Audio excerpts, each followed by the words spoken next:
Сәлеметсіздер ме, құрметті оқырмандарым. Менің каналыма тіркелмеген болсаңыздар, тіркеліп, лайк басып кетулеріңізді сұраймын. Салихова Маржанның «Сенімен өткен күндерім» ұмытылмас атты әңгімені тыңдай отырыңыздар. Шуақты жаздың кезі болатын. Менің қолымда үлкен өмірдің нанын жейтін құжатым, дипломым бар еді. Ауылыма келдім. Ыстық мекеніме. Ата-анам, бауырларым бар. Үй мен үшін ерекше өте ыстық. Тек бір өкінішіміз, үлкен апамның жоқтығы бәрінің жанына бататын. Ол кісі де кезінде диплом алып қуанған сәті еді. Бірақ қуанышымыз ұзаққа бармады. Ауылға келіп, 2 күннен кейін достарымен шығып кеткен күйі оралмады. Алып қашып бара жатып жол апатына түскен түн екен. 3 адам тірі. Ол апам, Гүлжаным, Гүлжімашымызбен алып бара жатқан жігіті бақилық болғанды. Бұл соққы ешкімге жеңіл тимеді. Әсіресе әкеме қатты тиді. Ол кісі қазір инсульттің салдарынан өздігінен жүре алмайды. Ал біз үшін орны ерекше апамның жоқтығына көндігу ауыр тиіп жатты. Анамның ыстық алақаны мен сабырлы үні әрқашан арқадан қағар қолпаштауымен қорғанын болатыны анық. Гүлжан апамнан кейін анам көліктен көрінген қорқып мені үнемі әлпештеп, қорғап, кейде тіпті ұйықтамай таңға дейін телефон соғып тұратын. Ана жүрегі осы ғой, басқа жаққа жұмысқа кетпеймін деп шешім қабылдадым. Себебі мен ата-анама керек едім. Ауылдың шағын елу орынды бала бақшасына тәрбиеші болып жұмысқа орналастым. Жас маман, жаңа жұмыспен мен үшін қызық болды. Бисмилля деп жаңа таңымды атырып, жұмысыма бет алдым. Кеудемде ерекше сезім, жұмысқа келдім. Ауыл тұрғындары кең болады деген рас екен. Бәрі өзімнің апам мен мамаларым ғой. Жұмыс күніміз басталып кетті. Ең кішкентайы өзім едім. Күндер зырылдап өтіп жатты. Қыстың алғашқы күні. Менің тәрбие ашық сабағым болатын болып, жұмысқа ертелік келдім. 3 рет естіріп, сабаққа дайындалып жүргендігім. Сағатта болып қалды бала қабылдауға. Асығыс кіреберіске қарай ұзын коридормен жүгіріп келе жатқан едім. Алдымнан жалт еткендей болды. Сөйтсем, бір жанмен иықтасып соғысып қалған екенмін. 2 көзім иықты, реңді, көрікті бейтаныс жігіттің көзінде, ал өзім қолында тұр екенмін. Демім қысылған кеудемнің жүрегі соқпай қалғандай күйде тұрдым. Бір кезде жайшылық па деген гүрілген дауыстан тез-тез есімді жинап алдым. Сасқалақтап, «Я, жайшылық» деп тұрып алдым да коридормен жүгіріп кете бардым. Өзімді реттей алмай, қопырап, аптырап, кабинетте біраз тұрдым. Сабағым болды. Күн ұзағына манағы бейтаныс жігітті ойлаумен жүрдім. Кеш болды. Балалар ата-аналарымен кетіп жатты. Мен де жинақталдым. Үйге қарай шықтым. Үйге жету үшін 3 күн көше жүремін. Сөмкемді құшақтап, құлағымды бітеп, өлең тыңдап жола жүріп келе жатсам, артымнан ұшып келіп, бір машина сигнал басқанда, зәр түбінен бір шықты. Еңтелеп барып тізерлеп асфальтқа құлап түстім. Ой, сол кездегі түрім енді долы қатыннандай өтіп кетеді. Ашумен атып тұрып машинаға беттедім. Айқайлап, машинаны бір тептім. Есік ашылды да, ішінен манағы жігіт шығып келе жатысы бар ма? Кірерге тесік таппай, теріс бұрылып үйге қарай тарта жөнелдім. Үйге келіп, біраз шамданып, әрең басылдым. Таң атты.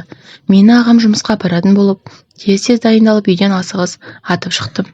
Жұмысқа келдім. Қопырап ұйқым қанбай, бала қабылдап тұрсам, баяғы бейтаныс жігіт тағы алдыма келіп тұр.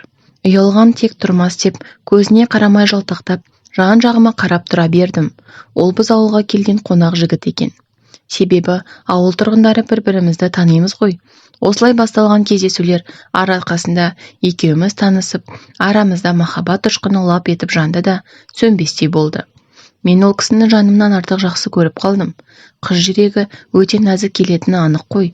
Махаббатымыз ерекше еді. Ол кісінің де маған деген махаббаты ерекше еді. Қыз жігіт болып жүргенімізге 3 жыл болған екен. Бір күні ауылға келгенде өзі емес ата-анасымен келген екен. Кешкісін маған келді. Себебі ол кісі қалада тұрса, мен ауылда болатынмын. Кейде апталап кездеспей қалғанда қатты сағынатынмын. Осы жолы да 1 апта өтіп кездесіп тұрмыз. Бұл келгенінде маған сырға салуға келген екен. Осыны маған айтқанда қатты қуандым. Бірақ ата-анама айтуға жүрексініп, әрі-бері ойланып жүріп, көрші тұратын жеңгем арқылы анама жеткіздім. Анам шыны керек қуанды. Көңілімде, жүрегімде орнына түсті. 2 күннен кейін шағын мереке етіп, сырға салу салтын жасадық. 2 аптадан кейін ұзатылып, өз ұямнан ұшатын болдым. Абыр-сабырмен ұзатылу күнімде таяп келді. Бәріміздің қуанышымызда шек жоқ, әсіресе әкем қуанды. Себебі төсек тартып қалған әкем бауыр, туыс, ағайынды көріп бір марқайып қалды. Ұзатылып, аман-есен өскен ұямнан қоштасып, үлкен өмірге қадам бастым. Бетім ашылып, үлкен тойымыз болды. Менің келін болып келген әулет және үлкен және ауқатты әулет болды. Жолдасым Назар ең кіші ұлы еді. Мен де қара шаңырақтың соңғы келінімін. Тұрмыстағы өміріміз керемет өтіп жатты. Енем де, атам да жақсы жандар. Отбасым бір сөзбен айтқанда тәрбиелі болды. Мен жұмыста, Назар да жұмыста болды. Күн апта, ай өтіп жатты. 2 жақтың туыстарын таныстыру салты құдалығымызда болды. 2 жақта мәре-сәре. Осылайша барлық жоралғыны жасап, құда-құдайлар өзара араласып кетті. Жыл өтті. Бірақ мен құрсақ көтермедім. Көрген дос-жаран, ағайын туыс жеңгелерім арасында сұрап, артынша болады ғой, өз уақытында деп жұбататын. Арада 3 жыл өтті. Баламыз әлі жоқ. Көрінгеннің бәрі сұрайтын болды. Назым, хабар жоқ па деп. Осындай түрткі сөздерден кейін мен өзіммен оқшауланып, артынша жылап қалатынмын. Көп кезде мені үнемі қолдап жүретін ол жолдасым Назар болатын.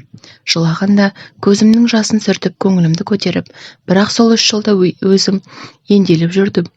Себебі ер адам болған соң ба ол мүлдем дәрігерге жоламады. Бірақ адам ретінде менің жанымды түсініп, баламыздың әлі-ақ болатынына сендіретін. Осылайша күйбің тіршілікпен уақытымызда өмірімізде өтіп жатты. 6 жыл болған кезде даладағы жандар сұрауды қойды да, тек мені көрсе қашып, көздерімен мүсіркей қарайтын болды. Олардың олай жасауы қалыпты болды мен үшін. Расымен де менен үйдегілер күмәндана бастады. Енем абысындарым нақтылап менен сұрай бастады. Осындай жан-жақты қысымның салдарынан өзімді мүлдем жоғалттым. Кімге не жауап беремін деген оймен жалтақ болдым. Ата-анам үшін де уайым болды. Келген келіннің құрсақ көтерген отбасы үшін бақыт қой, тек мені жетелеп күніме қуанта білетін ол жолдасыма деген махаббатым. Оның маған деген махаббатының арқасында мен тірімін. Осылай қу бас болып жүргеніме міне 9 жыл. Назар менің жағдайымды көріп, ол да алдыма қайдан бірде қаралуға келісті. Екеуміз ел асып, ем іздеп жүргенімізге 1 жыл болыпты. Сондағы естіген жауабым мен екен бедеу. Сондағы жанымның 40 бөлшекке сынғанын ешкім де білмейді, тіпті Назарды. Мен бұл жауапты есті түрде естіп қабылдағандай болдым. Кімге не мұңымды айтамын, өзімде тек естіп түрде қабылдаған кейіп танытқанмен жанымда, санамда өз өздерімен төбелесіп жатты. Елге келдік, білдірмеуге тырыстым, әсіресе жарыма. Сол кездерде өмірдің әртісі бұл дегенді түсінбеген едім. Енді міне өзім де әртіспін. Түпкі мағынасы осы екен-ау дедім. Неге? Себебі мен де әртіс болдым. Сыртымнан бүтін күліп жүрсем, түн бола тығылып жанымда одан сайын жаралап, әр бөлменің бұрыш тасасында жылайтынмын. Бедеу екенімді естіген туыстарымыз бен абысындарым мүсіркеп жұбатқандай болып, әлек болып жүрді. Бірақ маған ешкім көмектесе алмайды. Ешкімнің көмекте керек емес еді. Өзімнің ішімдегі назыммен арпалыста қалуым керек болды сол сәтте. Неге мен деген сұраққа жеке қалуым керек болды. Қалдым да бірақ жауабым жоқ болды. Басқа жазса көнесің демекші, үйдегілер үшін ұрпақ көру, немере сүю арман болды ғой. Сол себепті ме? Жолдасым Назарға қолқа салып, үйлен, ұрпақ керек деген әңгімелердің басы ашыла бастады. Осы сәтте мен жалғыз екенімді түсіндім. Шын көңіліммен жаны ашыған ата-анам бауырларым еді. Әттең, өмірдің сыйы осы екенін білгенде мүлдем басқа жолды таңдарма едім. Уақыт өтіп жатты. Мен өзім бәрінен оқшаулана бердім. Енемнің, абысындарымның сөзі Назарға өтпеген соң ортаға атам да түсті. Ер адам мен ер адам сөйлесуге бел буған атамның сөзінде Назар құлаққа ілмей, екінші рет үйленуге үзілді-кесілді қарсы болды. Себебі ол менің жанымның одан әрі қиналғанын қаламады. Махаббатымыздың келесі адамға ортақ болғанын қаламады. Бала болмаса болмасын, бірақ мен үйленбеймін, назымнан бас тартпаймын дейтін. Әттең, солай болса ғой, қысымның соншалықты көптігінен менде өзімді мүлдем жоғалттым. Ең соңында бұл жағдайлардан менде қажыдым, сындым, біттім, күшім жоқ. Соңғы меже менде болды. Бұлардың соңғы үміті мен болдым. Бұлар да мен аямады. Өз дегендеріне жету үшін, назарды көндіру үшін, мені жанды жерімнен шаншып, түйреп тұрып мені шытынатты. Амалым жоқ, көндім. Себебі бедеумін. Бала туып бере алмайтын қатын кімге керек, кімге сыйлы. Арманым көп еді, мен де әйелмін ғой. Кім мені түсінді, айтыңдаршы деп айқайлағым келгенмен дауысымда жоқ еді. Сондағы ренішім енем мен абысындарымда еді. Себебі мені әйел болып жанымды түсінбегендерінде. Әрине, әр ана өз баласының бақытын болғанын қалайды. Енем де сондай оймен маған тіке шабуылдағаны шығар. Бірақ деген бір сөз мені тежейді. Ең болмаса, әйел ғой, неге менің жанымды түсінбеді деп. Күн өтіп жатыр. Мен Назармен сөйлесуге қанша бел буып тік жолға түссем де, оған барып менімен ажырас деп айта алмадым. Қалай айтамын? Мен оны басқа жанмен қалайша бөлесемін? Миы жасайтын адам жолдасын өз қолымен кімге береді? Деп айтқым келеді әлемге. Бірақ менде тіл бар ма? Кеште жұмыстан бірге қайттық, Назар екеуміз. Бәрі ішімде. Оның көңілі алаңсыз болды. Жол бойы ананы-мынаны әңгіме айтып келе жатырмыз. Жарық көше, ұзын жол.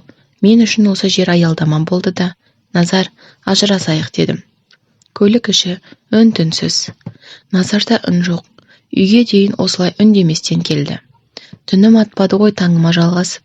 Назармен сөйлесейін десем, ол да мені итере берді, әңгімеден қашып. Енді не істесем болады? Кімге қалай жағамын деп ойлап ой жиегінде қайықша қалқып отырғанымда жұдырықтай жүрегіме салмақ түскенін қайдан? Шым-шым шаншып, әлсін-әлсін ауырып қойды. Ұйқысыз таңым атты. Назар да тұрды.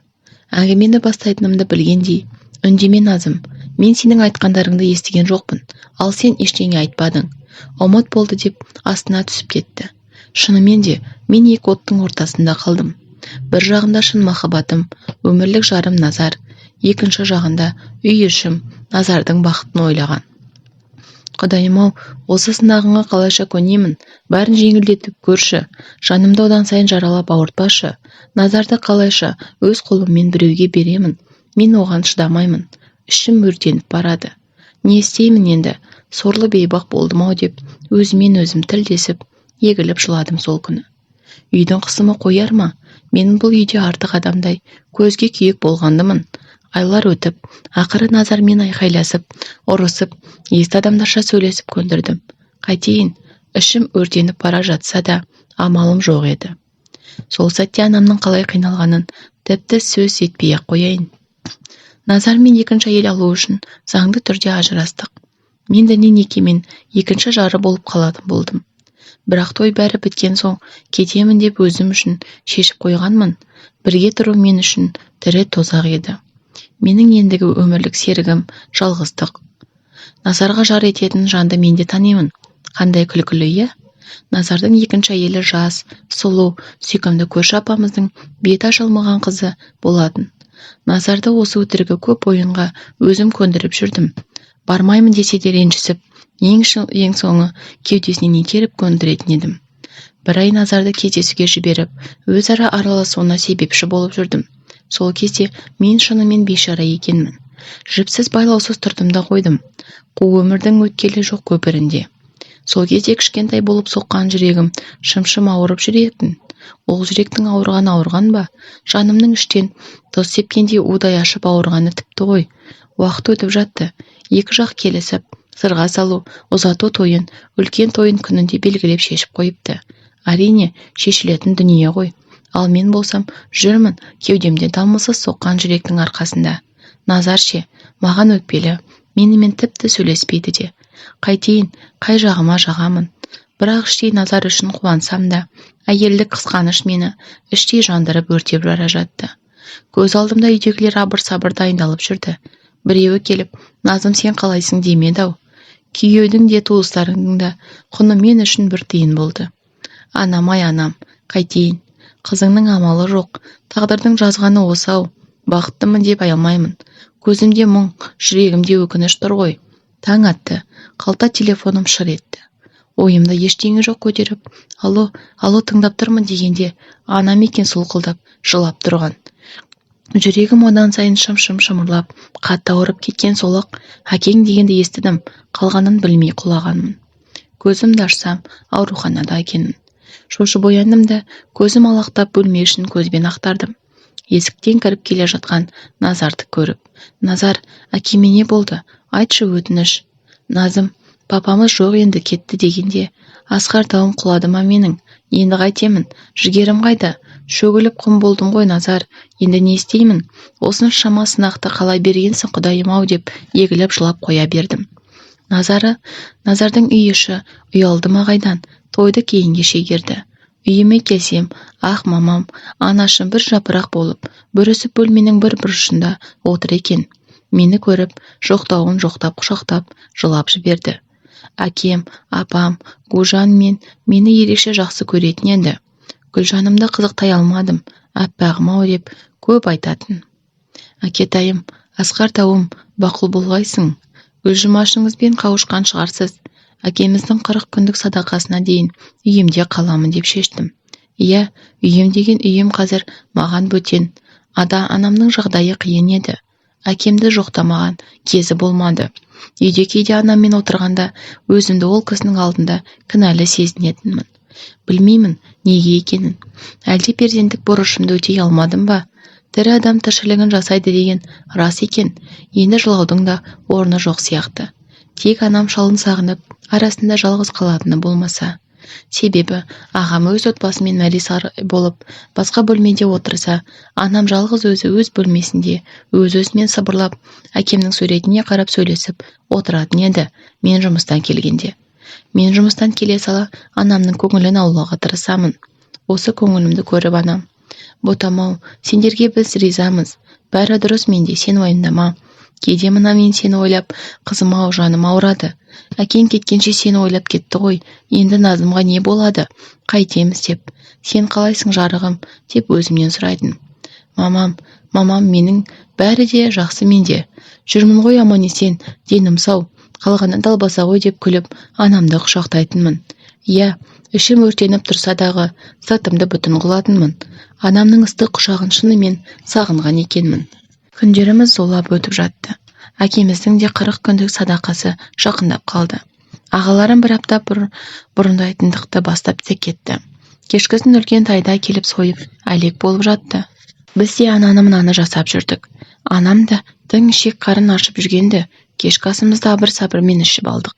Маған анам бір жарқырап жүргендей көрінді біздің ортамызда. Түн болды.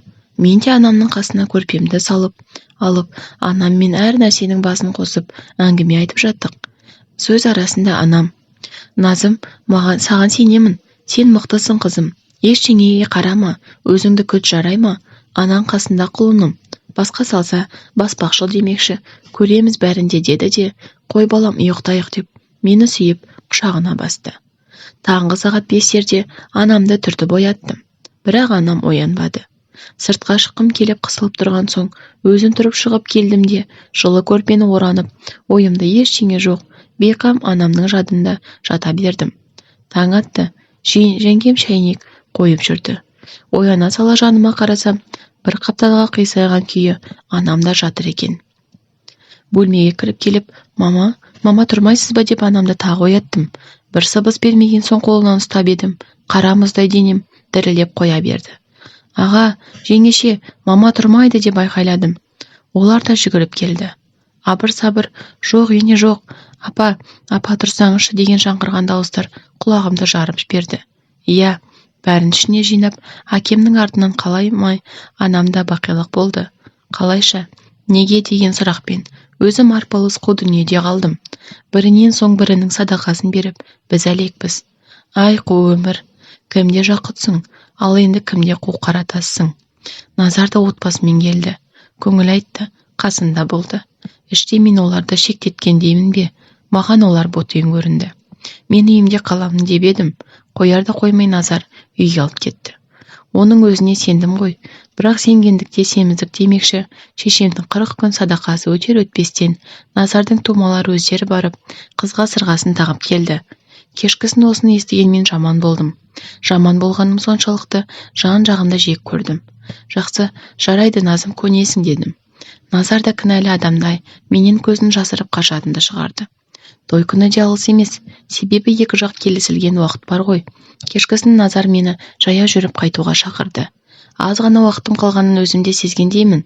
Оның махаббатының дәмін тағы да татқым келді ме? Бірден келістім. Екеуміз көше бойында шамдардың арасында жаңа танысқан қыз бен жігітте жаяу жүріп келеміз. Оның маған деген махаббатын білемін ғой. Түн арты ыстық құшаққа жалғасын тапты. Біз сол күні үйге қонбадық. Екінші күні де біз үйге қайтпадық. Ол бар ықыласын маған арнады. Мен шынымен де бақытты едім. Бұрынғы күндерімізді сағынған екенбіз. Сол күні кешкісін енем қоңырау шалып қайтуымызды өтінді. Үйге келдік. Бәрі дастархан басында отыр екен. Ашуға мінген енем тұра сала маған тарпа бас салды. Үнсіз ғана сөзін тыңдап тұра бердім. Себебі менің жаным онсыз да жаралы еді. Назар болса анасына қарап: "Доғар мама, жетер осы айтқаныңды. Назым менің әйелім болып қала береді. Керек десеңдер үйленбеймін. Мен бұл ойынға Назым үшін келістім. Маған бала да, басқа да керек емес. Естіп ұғып алыңдар" деді де мені қолымнан ұстап бөлмемізге алып кетті. Бөлмеге келген кезде ғана егіліп тұрып жыладым. Жанымның осынша ауырғанын айтып жеткізу мүмкін емес еді. Кім сезгендей менің жанымды? Назар мені құшақтап, жұбатып әлек. Басылдым, қойдым. Назар екеуміз бұрынғыдай бір бөлмеде бір төсекті бөлісіп жүрдік. Неге өйтпеске? Неге мен құрбан бола беремін деген ішкі эго түйсіктерімнің сымдары қосылғанды. Өзім үшін өмір сүремін деп шештім. Назар да менің бақытыма ортақтасып, балаша қуанып жүрді. Арада бір ай уақыт өтті. Келесі ай той болуы керек еді. Енем мен атам мені шақырып алып, баяғы оқтауларын оқытып, Назарды райынан қайтаруды сұрады. Елден, ана кісілерден ұят болатын болды. Жас келіннің не кінәсі бар Назым? Сен Назармен сөйлес, көндір қарағым деді. Мен түрлі ой жетегінде қалдым. Тағы да құрбан өзім болдым. Шынымен де жас қыздың не кінәсі бар? Әлпеш деген қызы біреудің келін боламын, босағаттаймын дегенде мен өзімшілдікке салынуым дұрыс болмас деп Назармен сөйлесуге оқталдым. Кешкісін Назар жұмыстан келді. Мен онымен сөйлесіп, ұрыстық, жыладық, бірақ ақыры Назарды көндірдім. Той күні де алыс емес. Мен ағам мен жеңгемнің қасына кетіп қалдым. Көз алдымда болып жатқан нәрселерді көру, сезіну маған өте ауыр болды. Ағам мен жеңгесі менің көңілімді аулап барларын салып жүрді. Той боларына 2 күн қалғанда түнімен жүрегім қысылып, ем жетпей ауырып шықтым. Жеңгем танымен тұрып, ауруханаға барамыз деп қоймады. Кеудемді әрең көтеріп, ауруханаға келдік. Дәрігерге көріндік. Ол кісі 1-2 жерге жолдама берді. Жолай арқылы түрде УЗД түсіп кетейік деп, бір УЗД кабинетіне келіп жеттік. Адам көп екен, көбі жүкті әйелдер екен. Жеңгем екеуміз күтіп отырып ақыры кабинетке кірдік. Амандасып, жолдамамды үстел үстіне қойдым да кереуетке жата салдым. Дәрігер келіп, түсіріп отырды да: "Иә, аяғыңыз ауыр, 5 апталық. Сізге күтім керек жаным-ау. Қазір мында жазып беремін, дәрілеріңізді барып ем алыңыз" деді. Сол кездегі ең бірінші сұрағым: енді не істеймін? Қуана алмадым. Себебі той күні әне-міне дегенше болды ғой. Жеңгем қолымды қысып жылап жібергенде барып, есіме сол сәтте Назым екенім түсіндім. Ішім алай дүлей. Назарға айтсам бәрінің күл-талқанын шығарады. Айтпасам баламен өзіме обал. Үйге келдік. Жүрегім аузыма тығылып дем жетпеуі қоймады. Тынығып жат деген жеңгенің сөзіне құлақ асып өз бөлмеме кіріп кеттім.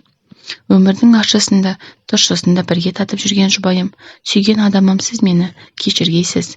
Бала жайлы Назарға айтпауға бел будым. Айтпаймын, болды. Менің өмірім былай да тасталқан болғалы қашан? Енді қашан жинап аларымды, өмірімді реңсіз, сүрерімді белгісіз. Алла маған осындай сынақты берген екен, жалғыз өзім көтеремін деп шештім. Ағам мен жеңгеммен сөйлесіп, ешкімді ештеңе айтпауын өтіндім. Той күні бәрі мәре-сәре. Мен 3 жыл бауымды жұбатып, өзімен өзім үйде тойға бармай қалдым. Үйде өзім жаныммен тілдесіп отырып, киім-кешегімді жинап кетудің қамын жасадым. Неге десеңіздер, мен де әйелмін. Жолдасымды бөліскім келмеген, бірақ жан-жақтан қысқан қысымдар мен адамдардың араласуымен жолдасымды басқа адамға үміт еттім. Жап-жас қыздың үмітін сөндіруге хақым бар ма? Сондықтан кетуді жөн көрдім. Кеткенде де басқа қалаға кетуім керек болды. Себебі мен Назармен бір қалада жүру үшін мен үшін де дұрыс емес еді. Анамның үлкен апасының қызы басқа қалада тұратын еді. Сол кісімен хабарласып, келісіп, бәрін шешіп қойғанмын. Менің бір чемоданым мен кішкентай сөмкем дайын болды. Ағам да келді. Ақбос ағам екенім үйімнің әр қабырғасымен қоштасып, бөлмемнің есігін жауып кеттім де қалдым. Ағама бір рет қана Назарды сыртынан көруіме рұқсат сұрадым. Ағам болса, сау болсын менің жанымды түсінгені ме, сөзге келместен тойханаға барды.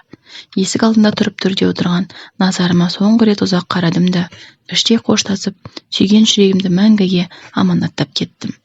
Бәрі біз үшін артта қалды. Әуежайға келдік. Тіркеуден өтіп ұшуға дайындалып отырғанмын. Үлкен әйнек терезенің түнгі қаланы көріп, қимас сезіміммен осында өткен мұңдарымды арқалап кеткелі жатқан маған бәрі де қимастық білдіріп жатқандай, өзімді өте ауыр сезіндім. Бәрі де кеш еді осы жолы. Үлкен қала, басқа адамдармен бөтен орта. Бірінші кездесісу мен үшін өте қиын болды. Мен үнемі қолдаған ағам мен жеңгеме алғысым шексіз. Ішім өсіп үлкейіп келе жатты. Осы бір сәтпен көріністі қаншама жыл күттім десеңізші. Дәрігер қарауына тұрдым. Бәрі өте керемет өтіп жатқанды. Сол кез әлі есімде. Өзімнің дем алуым ауырлап, қолдарым дірілдеп, бір сәтке қатты қиналып кеткен едім. Апам бұнымыз болмайды, дәрігерге барамыз деп мені ертіп ауруханаға шығып келдік. Келіп отырмыз. Бір мезгілде бізді шақырды. Кірдік. Барлығы болған жағдайда денсаулығымның кінәратында айттым. Бірақ тексеруден өтуім керек екен. Ең бірінші жүрегімді тексертуге әкелді. Қорыққанымдай, барлық мәселе жүрегімде екен. Бұл денсаулықпен баланы өмірге әкелуді менің өміріме қауіпті болып шықты. Ал енді Назым екі оттың ортасында қалды. Балам болса 26-27 апталық болды. Апам ауыр бауырларым мен үшін ойымдап дәрігердің айтқанын жаса деп әлек. Шынымен де өмір бір сынақпен тоқтамады. Ең ауыр үлкен таңдау жасауға мені мәжбүрлі түрде әкеліп отыр. Бәріне көнсем де баламның бас тартпаймын дедім. Неге бас тартуым керек? Тәуекел етемін, өзіме өзім бәрі жақсы болады деп уәде бердім. Шындығында денсаулығым күннен күнге нашарлап бара жатқаны анық еді. 30-34 апта аралығында кесір тілік арқылы бала аламыз деп дәрігерлер алдағы күннің тәртібіне салып қойды. Жүрегімнің баяу соғып жатқанын өзім де білетінмін. Иә, кететіндей болатынмын. Әкем мен анамның қасына кейде таңғы жақын аурухана қабырғасында жатып, аян бергендей түстерде көретінмін. Назар, ол кісі ойламаған күнім жоқ. Бірақ ауырған жаным мен жүрегімді одан сайын ауыртпаудың қамымен ол туралы естіп сұрамаған екенмін. Артта қалған өмірімнің не болып жатқанын хабарымда жоқ еді. Қалада жеңгем қасыма келді. Мені балаша баққан осы кісі. Түс кезі асымды беріп отырып, Назым, ботам, Назар туралы бергің келе ме? Деді.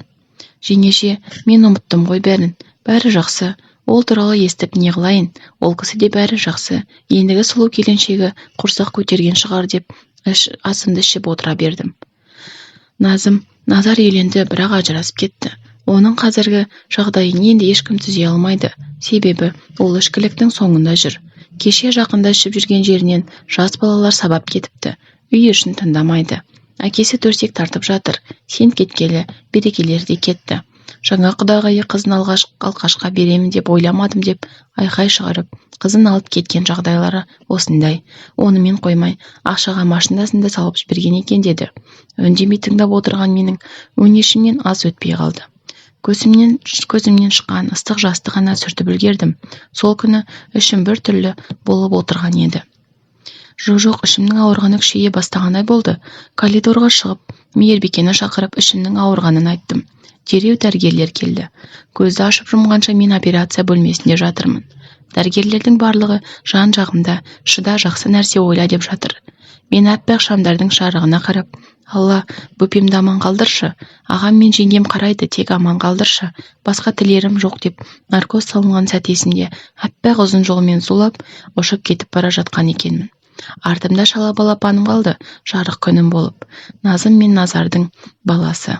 Алланың қалауын осы шығар, ағам мен жеңгем 6-шы балалары қылып асырап алған екен. Сол күні күндіз ұйқының 2 минуттық сәтінде түс көрген екенмін. Түсімде әдемі бақта ата-анам мен Гүлжан апам жүр екен. Мені қоймай шақырып, Гүлжан апам жетектеп жүр екен, қолымнан ұстап алып. Осы түсінім аяным екен, жүрек құрғыш шыдамады бәріне. 30-ға енді аяқ басып жатқанымда, көкке самғаймын дегенде әппақ әлемге кеткенмін. Назымымның көрмегені жоқ, сынаққа сынбаймын деп жүргенде, пешенесіне жазылған сызығы мен жарығы осы аурухана қабырғасында үзіліп сөнерін кім білген. Сендік қой соңына дейін, Алла қиналмасын деді ме екен. Артында қалған құлыныңды қызығын көрмей, жүзін де көрмей, оянбастан кете салғаны өз оңай болды ма екен. Енді мегекені қара жер, жарқырап тұрған мәңгі үйіндегі суреті бізде бары. Естелігі көп қайынсіңілім-ай, қайтеміз көндік. Балаң міне 3-ке аяқ басады. Осы құлынды жебей көр, сені білмесе де, сен білесің ғой, жарқыным Назым. Жаның тынышталған болар, жәннаттың төрінде болғайсың алтыным. Ағаң екеуміз тірі жүрсек, тастамаспыз балаңды, жеткіземіз. Назарыңда жоқ, кетті сенің қасыңа. Көрдің бе оны? Шыдамады өмірдің соққысына. Арақ пен ойынның кесірінен адам қолынан қаза тапты. Жігер құлынымыз аумаған, назар көрсең ғой, әттең қу дүние. Ата-әжесі келіп жүр, қайта-қайта кешірім сұрап. Олайды не істейміз, кешіреміз бе, әлде жоқ па? Жігерді көргілері келеді екен. Жігер біздің тегімізде ғой, сұрапта жүр өздеріне алуға. Оларды да түсініп ақ жүрмін ғой, бірақ жігерді оларға беруге қимаймын. Жарқыным, сенің бізге берген аманатың ғой, енді қайтеміз Назым жаным-ау. Анда-мында тартып, ақылымда қалмады, шешерге шешімде жоқ менде, өзің қайтер едің. Өмірдің соққыларына төтеп беремін деп жүрген Назымның жүрегінің дүрсілі 1 секундта үзілді. Құрсағына сыйғызып көтерген сәбиінің жүзін көрместен кеткен, Назымның қимай кеткен нәрсесі де осы еді. Бөпесін көріп, өмірге қайта келу, назарда сүйген жүрегін қайта соққызу. Ол өміріне өкінді ме екен? Жоқ, өкінген емес. Сүйген адам үшін бәріне барды. Тежелмеді, қайтпады. Әттең, сызық құрғыр бітіп тұрған соң амал не? Бәрін тез көріп, қызықтауға асыққан Назымның үлкен армандары орындаусыз қалғанды. Әлде өзінің бұл өмірден шаршағандығы ма, тез берілгені? Өмірдегі әр нәрсесінің сұрауы бар. Адамдар мен ортаның қысымы арқылы жасалатын дүниелер көп. Сондай араздықтың салдарынан бір отбасы күл болып жатса, екіншілер бір-бірін көрмей жатады. Мүмкін ата-ене бәрін байыппен күткенде осындай жағдай болмас па еді, кім білген? Артында қалған жалғыз ұлы Жігер қазір 21-дегі жігіт. Өзінің әке-шешесі тірі, себебі Назымның аға жеңгесі бағып, өз балаларынан кем көрмеді. Назым болса Жігер үшін апасы болып қалғанды. Басына анасы мен бауырларымен барып, Құран бағыштап, күлімдеген жап-жас суреттің көргені болмаса, ол туралы ештеңе білмейтін. Осымен әңгіменің соңы.